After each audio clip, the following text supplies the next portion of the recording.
अरे अरे अरे अरे भयंकर आंधी तूफान आ रहा है और ये देखो ये पेड़ टूट गया। बस आंधी तूफान में यही होता है, ना जाने कितने पेड़ टूट जाते हैं। अब बेचारा यहाँ से टूट गया, इसका आधा हिस्सा नीचे आ गया है। वैसे कहा तुम हमको बता सकत हो ये जो पेड़ टूटा है, वैसे जब ये पूरा ऐसे खड़ा होगा तो इसकी टोटल हाइट कितनी होगी, कितना ऊंचा होगा ये पेड़? तो चलो पता करते हैं। अगर ऐसे आंधी तूफान में पेड़ वेड़ टूट जाए तो असल में वो पेड़ कितना लंबा होगा। Hello everyone, my name is Shivika and I am studying in class 10th। आज की इस वीडियो में हम सीबीएसई क्लास 10 मैथमेटिक्स के chapter number 9 some applications of trigonometry की एक्सरसाइज 9.1 के क्वेश्चन नंबर 2 को सॉल्व करेंगे। तो चलिए शुरू करते हैं। जनाब सवाल नंबर 2 वही है जो अभी थोड़ी देर पहले आपने देखा कि तूफान आया है और तूफान के चलते एक पेड़ टूट गया है और अब उस पेड़ की हाइट हमें बतानी है। तो पता कैसे करेंगे? तो उसके लिए क्या क्या सिचुएशन यहाँ पे कंडीशंस हमें बताई गई हैं वो देखते हैं। सो यहाँ पे क्वेश्चन नंबर 2 आपको गिवन है, a tree breaks down due to storm and the broken part bends so that the top of the tree touches the ground making an angle 30 degree with it. The distance between the foot of the tree to the point where the top touches the ground is 8 meter. Find the height of the tree. तो यहाँ पे कुछ शब्द आए जैसे कि foot of the tree. कहाँ गया फुट? अपना ये रहा फुट ऑफ द ट्री। ये मैंने आपको एक्सप्लेनेशन वीडियो में भी बताया था चैप्टर नंबर 9 के कि foot of the building, foot of the tower, foot of the tree. इसका मतलब है कि जो भी चीज, जैसे फुट ऑफ द बिल्डिंग है तो बिल्डिंग का निचला हिस्सा जो रहेगा उसे हम फुट बोलेंगे, ऊपर वाले को टॉप बोलते हैं, सिमिलरली नीचे वाले को फुट बोलेंगे। अब पेड़ का है तो पेड़ के सबसे ऊपरी हिस्से को हम टॉप ऑफ द ट्री बोलेंगे, सिमिलरली सबसे नीचे को हम फुट ऑफ द ट्री बोलेंगे। Is it clear? ये जो यहाँ पे वर्ड यूज किया गया है फुट, तो इसका मतलब ये हो जाएगा। अब हमें पता करना है कि भैया पेड़ की हाइट क्या थी, तो उसके लिए जो चीजें दी गई है ना उन सबको हम फिगर के ऊपर उतारते हैं। तो चलो एक फिगर बना लेते हैं। किस हिसाब से फिगर बनाएंगे कि ये कह रहा है कि एक पेड़ था, तो मान लो ये अपना पेड़ था, ठीक है, दिस इज अवर ट्री। पेड़ को नाम भी दे देते हैं, ए भी नाम सही रहेगा पेड़ के लिए। सो ये हमने नाम दे दिया कि ये हमारा पेड़ है, ए से लेके बी तक, ये फुट है बी, ठीक है, foot of the tree B हो गया आपका, and top of the tree is A. अब तूफान आया है बहुत जोर का, तो उसके कारण ये जो पेड़ है वो बीच में से टूट गया है। देखो यहाँ पे कहा गया है breaks due to storm and the broken part bend. तो मान लेते हैं कि यहाँ से अपना जो पेड़ है ना वो बेचारा टूट गया। कहाँ से? सी पॉइंट से मैंने माना कि पेड़ टूट गया। अब ये पूरा अलग नहीं हुआ है, यहाँ से थोड़ा सा टूट के बेंड हो गया, नीचे की साइड झुक गया है, यानी ये टूटा यहाँ पे आया, इस तरीके से ये ऐसे झुक गया। जिस पॉइंट पे झुका है उसको भी नाम दे देते हैं कि भैया डी पॉइंट पे आके झुक गया है। ओके, उसके बाद आपको क्या गिवन है कि ये जो एंगल बना touches the ground making an angle of 30 degree, यहाँ से जहाँ पे ये ग्राउंड को टच कर रहा है वहाँ से 30 डिग्री का एंगल फॉर्म हो रहा है। और साथ ही साथ जो डिस्टेंस है फुट ऑफ द ट्री से लेके उस पॉइंट तक जहाँ पे ये टच कर रहा है, फुट ऑफ द ट्री क्या है? बी है, पॉइंट जहाँ पे ये टच कर रहा है वो क्या है? डी। यानी यहाँ से लेके यहाँ तक का जो डिस्टेंस है माय डियर फ्रेंड्स वो आपको गिवन है 8 मीटर, यानी कि 8 मीटर। तो ये यहाँ पे हम मेंशन कर देते हैं कि 8 मीटर भैया ये बी से लेके डी तक का डिस्टेंस है। और साथ ही साथ यहाँ पे एक एंगल भी फॉर्म हो रहा है, एंगल 30 डिग्री का। अच्छा, अब एक चीज यहाँ पे नोटिस कीजिए, ये इतना बड़ा जो पेड़ था अपना, इसका इतना हिस्सा टूटा है जी बिल्कुल, और ये यहाँ से टूट के ऐसे नीचे की साइड बेंड हो गया है। हाँ, मतलब जितना हाइट इसका यहाँ पे है, जितनी हाइट इस एरिया की होगी ए से लेके सी तक की, उतनी ही सी से लेके डी तक की होगी, क्योंकि यही तो हिस्सा है जो नीचे की साइड आया है। अलग से थोड़ी ना हमने और पेड़ इसके अंदर यहाँ पे कनेक्ट कर दिए कि 2 पेड़ और जोड़ देते हैं यहाँ पे आके, ना ना, यहाँ पे जो टूटा वही आया, यानी ए से लेके सी और सी से लेके डी तक की जो हाइट है, जो लेंथ है वो सेम है। ओके, अब हमें पता क्या करना है? मैंने आपको एक्सप्लेनेशन वीडियो में बताया था कि यहाँ पे जितने भी सवाल हम सोल्व करेंगे सबका खेल यही है कि दिया गया है और पता हमें क्या करना है। सो आपको यहाँ पे सी से बी से लेके डी तक का डिस्टेंस दिया गया है, दैट इज 8 मीटर। आपको पता करना है ए से लेके बी तक का डिस्टेंस, यानी कि ए से लेके बी तक की पूरी लेंथ पता करनी होगी। Height of the tree A B तो होगा, तो आप सोचो कि पता कैसे करेंगे? यहाँ पे क्या कोई रेशियो वेशियो लगेगा ट्रिग्नोमेट्री का? जी बिल्कुल, यहाँ पे रेशियो तो लगेंगे और वो भी ट्रिग्नोमेट्रिक रेशियोज लगेंगे, क्योंकि जब एक चीज ही दी गई हो, जब ट्रिग्नोमेट्री है जो हमारे सवाल का जवाब दे सकती है, बाकी किसी चीज से एक चीज गिवन हो तो हम आंसर नहीं निकाल सकते हैं। ओके, सो अब आप कहोगे ठीक है बताइए कौन सा रेशियो लगाएं हम यहाँ पे? तो उससे पहले एक चीज़ समझिए कि आपको ये पूरा ए बी कैसे मिलेगा।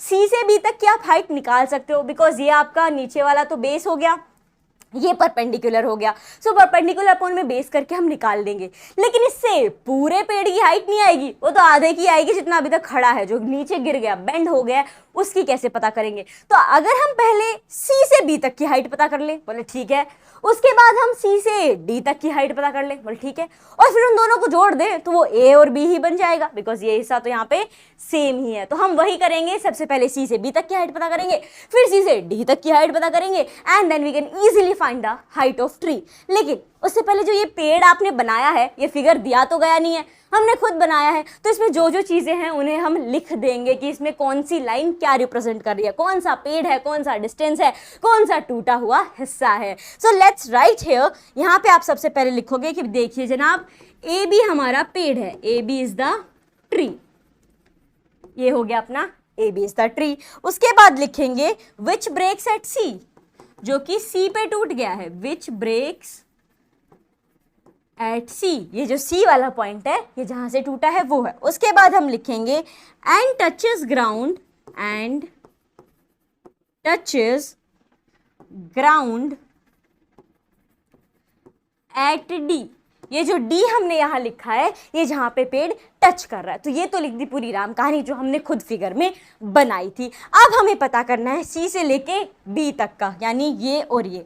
अब देखो आपके पास क्या गिवन है, बोले बेस हमें दिया गया है, वेरी नाइस, आपको बेस गिवन है, पता क्या करना है, बोले परपेंडिकुलर पता करना है फिलहाल, तो जी बिल्कुल सही बात है, परपेंडिकुलर आपको पता करना है, यानी पी अपॉन बी हम लिख सकते हैं, या फिर आप चाहो तो बी अपॉन पी भी लिख सकते हो, दोनों चलेगा। अब फटाफट से बताओ पी अपॉन बी किसका रेशो होता है, क्योंकि वो तो याद नहीं आ रहा कौन सा रेशो होता है, तो कोई बात नहीं, ट्रिक याद कर लो। क्या थी हमारी ट्रिक, पप्पू बोला पापा, पप्पू बोला पापा, हरी हरी बोलो, सोना चांदी तोलो, तो यहाँ पे P अपॉन एच हो गया आपका साइन थीटा, सोना is for sine, B upon H किसके लिए हो गया, बेस अपॉन में हाइपोटेनस कॉस थीटा के लिए। अब देखो ये आया आपका P अपॉन बी, यानी परपेंडिकुलर अपॉन में बेस, जो कि है T, T से क्या मतलब है, तो ये है आपका टेन थीटा, यानी P upon B is equals to tan theta. अब आप कहोगे ना ना हम तो B अपॉन P का चलाएंगे यहाँ पे, सो कोई बात नहीं, इनके जो उल्टे हैं यहाँ पे, यानी साइन का उल्टा कॉसेक हो जाता है, कॉस का उल्टा सेक, टेन का उल्टा कोट। सो अगर आप चाहो तो इसके इक्वल में कोट थीटा वाला फॉर्मूला लगा सकते हो, दोनों चलेंगे। यहाँ पे मैं टेन थीटा से कंटिन्यू करूंगी, अगर आप कोट थीटा से आंसर निकालोगे तो भी सेम ही आंसर आने वाला है। सो चलिए शुरू करते हैं, इसको यहाँ से हटा देते हैं। अब माय डियर फ्रेंड्स, आपको परपेंडिकुलर यहाँ पे क्या दिया गया है, मतलब परपेंडिकुलर यानी ये, जी हाँ कितना है, सी बी है, तो ये आप यहाँ पे सी बी लिख दो एज इट इज, चाहो तो बी सी भी लिख सकते हो, सी बी लिखो बी सी लिखो, एक ही बात है। उसके बाद बेस है, बेस क्या गिवन है, बी डी, तो ये आ जाएगा आपका बी डी। अब कहोगे यहाँ पे लिख दो टेन थीटा, ना ना ना ना, टेन थीटा नहीं लिखना, थीटा की जगह जो एंगल हमें गिवन है ना उसकी वैल्यू हम डालेंगे। तो एंगल कौन सा दिया गया है, 30 डिग्री का दिया गया है, तो यहाँ पे आपका आ जाएगा 10-30 डिग्री, तो ये आ गया 10-30 डिग्री। अब हमें क्या करना होगा, अब जो असल में वैल्यू दी गई है वो हम लिखेंगे। कहोगे कहाँ दी गई हैं, सारा मसला इस BC का चल रहा है, हमें इस BC की ही हाइट नहीं पता है, तो कोई बात नहीं, BC नहीं पता तो एज इट इज लिख देंगे कि भैया BC हमको नहीं मालूम है, वही हम पता कर रहे हैं, सो ये एज इट इज आ गया। किंतु BD तो मालूम है ना, 8 मीटर आपको गिवन है, सो ये आ जाएगा आपका अपॉन में 8। अब आता है सवाल कि 10-30 डिग्री क्या होगा यहाँ पे, तो याद कीजिए टेबल, जी हाँ टेबल को याद करना पड़ेगा तभी आप आंसर बता पाओगे। 10-0 degree, 10-30 degree, 10-45 degree, 10-60 degree, 10-90 degree, इनकी वैल्यूज क्या होती हैं, तो जरूरत है हमें 10-30 डिग्री की, तो इसकी वैल्यू क्या होगी। सो मेरे दोस्तों, दुनिया में हर कोई देता है सलाह फ्री, दुनिया में हर कोई देता है सलाह फ्री, 10-30 डिग्री होगा 1/√3, ठीक है। अब क्या करना है, ये तो इक्वेशन बन गई, अब हम क्या करेंगे, सो सिंपल सा इजी सा, बहुत आसानी का आपको क्या कर देना होगा, यहाँ पे क्रॉस मल्टीप्लिकेशन। तो देखो क्रॉस मल्टीप्लाई करोगे तो ये कैसे जाएगा, मैंने यहाँ लिखा 1/√3, ये 8 उधर गया, BC के साथ √3 आ गया, 8 1 जा 8 होता है। अब आपको तो सिर्फ BC की वैल्यू चाहिए, √3 के साथ में नहीं चाहिए, हमें तो सिर्फ और सिर्फ BC पता करना है। तो हम क्या करेंगे, तो बहुत आसान है ना, इक्वेशन बन रखी है, एक साइड में जो चीज नहीं चाहिए उसे दूसरी तरफ भेज दो। तो यहाँ पे चूंकि आपके पास BC √3 है, √3 कैसे है, बोले बैठा है आराम से, हाँ हाँ बैठा है, लेकिन मल्टीप्लिकेशन में है ना, कोई साइन नहीं है, इसका मतलब गुणा में है, क्रॉस मल्टीप्लाई किया है अभी आपने, तो चूंकि ये इधर मल्टीप्लाई में है तो उधर जाएगा तो ये डिवाइड में हो जाएगा, और ये आ गया आपका 8√3 and this is the value of BC। अब आप कहोगे तनिक ठहरिए, हमने चैप्टर नंबर 9 का एक्सप्लेनेशन वीडियो देखा है और उसमें आपने कहा है कि रूट के अंदर वैल्यू जो है वो डिनोमिनेटर में नहीं हो सकती, यानी डिनोमिनेटर जो है उससे रूट यहाँ पे सहन नहीं होगा, तो हमें तो रूट हटाना पड़ेगा। तो आप तनिक ठहरिए, मैंने उसमें आपको ये बताया था कि हाँ डिनोमिनेटर में रूट नहीं हो सकता, but for the final answer, ये आपका फाइनल आंसर नहीं है, ये तो अभी प्रोसेस चल रही है फाइनल आंसर को लाने की। तो फाइनल आंसर के अंदर अगर अपॉन में √3 होगा या रूट में कोई भी वैल्यू होगी तब हम उसे रैशनलाइज करेंगे। अगर सॉल्यूशन पता करने के दौरान रास्ते में कहीं पे भी √3 आ रहा है तो उसको छेड़ने की कोई जरूरत नहीं है। सो फिलहाल हम डिनोमिनेटर में √3 एज इट इज रहने देंगे। अब बढ़ते हैं आगे, बोले आ तो गया BC और क्या निकालना है माय डियर फ्रेंड्स, अब आपको निकालना होगा CD, तभी तो पूरे AB की हाइट पता चलेगी। सो CD निकालने के लिए क्या करेंगे, सेम चीज, क्या आपको दिया है, क्या आपको पता करना है। बोले यहाँ पे हमारे पास अब तो परपेंडिकुलर भी है, ठीक है, ये वाली वैल्यू भी है हमारे पास 8/√3, यहाँ पे मेंशन भी कर देते हैं 8/√3, और बेस भी है। अब जैसा मन करे वैसे निकाल सकते हो, परपेंडिकुलर अपॉन हाइपोटेनस भी हम ले सकते हैं, वो अपना साइन थीटा वाला लगा लेंगे, या फिर मन करेगा तो कॉसेक भी लगा सकते हैं, जिसकी वैल्यू याद होगी वो पुट कर लेंगे, ठीक है। फिर कहोगे ना ना ना बेस भी दिया गया है हमें, तो हम तो बेस के साथ चलेंगे और हाइपोटेनस यहाँ पे हमें पता करना है, तो B/H हम cos थीटा लगा लेंगे, या फिर थोड़ा बहुत अगर इधर को उधर करना पड़े तो sec थीटा भी लगा सकते हैं, उसका उल्टा हो जाएगा अपना H/B। तो आपको जैसे मन करे वो रेशो लगा सकते हो। मैं यहाँ पे सीधा सीधा जो हमें दिया गया है B/H यानी बेस अपॉन में हाइपोटेनस, बेस मुझे मेरे पास ऑलरेडी है, हाइपोटेनस मुझे पता करना है, और ये होता है अपना cos थीटा का रेशो का फॉर्मूला, तो मैं ये वाला ही लगा रही हूं। अब कहोगे बाकी के अंदर हम लगाएं, तो बाकी के अंदर आप वैल्यू पुट करके आंसर निकालोगे तो मेरे प्यारे प्यारे दोस्तों सेम ही आंसर आएगा, कोई दिक्कत नहीं है। तो चलिए शुरू करते हैं। यहां पे मुझे चाहिए बेस अपॉन में hypotenuse which is equals to cos theta. अब बेस कितना गिवन है, बेस इज BD, तो मैं यहां लिखूंगी BD। अच्छा एक और बात, कई यहाँ पे ये करेंगे सीधा P/B लिखेंगे और सीधा B/H लिखेंगे and they will directly put the values, ये बिल्कुल गलत हो जाएगा। मतलब ये मेंशन करो पर साथ ही साथ आपने जो फिगर बनाया है उसमें जो बेस है, उसमें जो परपेंडिकुलर है, उसमें जो हाइपोटेनस है वो जरूर मेंशन करना, वरना नंबर कट जाएंगे, ठीक है। तो यहाँ पे अगर AB ले रहे हो तो AB लिखो, BD ले रहे हो तो BD लिखो, CD ले रहे हो तो CD लिखो, AC ले रहे हो तो AC लिखो, ये सारी चीज मेंशन करना, खाली PBH लिख के मत आ जाना। सो ये हो गया आपका BD बेस। हाइपोटेनस क्या है, हाइपोटेनस इज CD और यू कैन राइट DC, तो ये हो जाएगा आपका CD। इक्वल टू में क्या आएगा, सो इक्वल टू में cos थीटा। अब थीटा की जगह हम क्या लिखेंगे, सो थीटा है आपका 30 डिग्री, जो एंगल गिवन हो, तो ये आ जाएगा आपका cos 30 डिग्री। नाउ BD की वैल्यू क्या है, 8 है, सो लेट्स पुट, ये आ जाएगा आपका 8, यहाँ पे आ जाएगा आपका DC, CD as it is लिख दो, CD DC, ये आ गया। अब cos 30 डिग्री कितना होता है, सोचो सोचो, टेबल को याद करो। सो cos 30 डिग्री जो है वो आपका √3 अपॉन में 2 होता है, तो ये आ जाएगा आपका √3/2। अब क्या किया जाए, सब सीधी सीधी प्यारी सी क्रॉस मल्टीप्लिकेशन कर देनी है। सो 8 को 2 में कर दो, CD को √3 के साथ कर दो, तो ये आ जाएगा आपका CD √3 एंड 8 दूनी 16, 8 2 जा 16। अब आप कहोगे भैया हमें तो खाली जरूरत CD की है, बेचारा √3 फिर से इसके साथ है, तो कोई बात नहीं, मल्टीप्लिकेशन में है उधर भेज देते हैं, डिवाइड में आ जाएगा, तो ये हो जाएगा आपका CD इक्वल्स टू 16 अपॉन में √3।